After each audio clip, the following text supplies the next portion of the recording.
పునర్విక పాప పునర్విక అని పద్దాగా అంటూ ఉంటాను కదా. ఇదిగోండి ఆ పాప పునర్విక, ఆ పాప ఫాదర్ అండ్ అలాగే అక్క కూడా వచ్చారు. సో ఈ రోజు అయితే మన ఇంటి దగ్గరికి వచ్చారన్నమాట. చాలా హ్యాపీగా ఉంది. సో అమ్మ ఇప్పుడు దాకా ఎంత కలెక్ట్ చేసామో తెలుసుగా మీకు? తెలుసు. ఎంత 20 lakhs పైన అయింది బ్రదర్. వచ్చేసి మన ప్రజెంట్ కైకలూరులో ఉన్నాము. జగదీశ్ అన్న అండ్ శివన వాళ్ళ టీం అందరితో కలిసాను. పాపను కూడా చూపించాను. చాలా హ్యాపీగా ఉన్నారు. అందరు సపోర్ట్ చేస్తున్నారు ఇటు సైడ్. ఖచ్చితంగా మా పాపని ఇంకా కొంచెం ముందుకు తీసుకెళ్ళాలి. ఇంకా కొంచెం ఫండ్స్ కావాలి. అందరు సపోర్ట్ చేయండి. సేవ్ పునర్విక వచ్చింది చాలా తక్కువ, రావాల్సింది చాలా ఎక్కువ.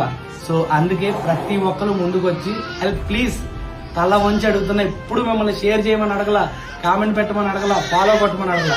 ప్లీజ్ ఈ ఫండ్స్ ని రేస్ చేయండి త్వరగా. ఇంకొక 6 months కంటిన్యూ நீயும் கேட்கலாம்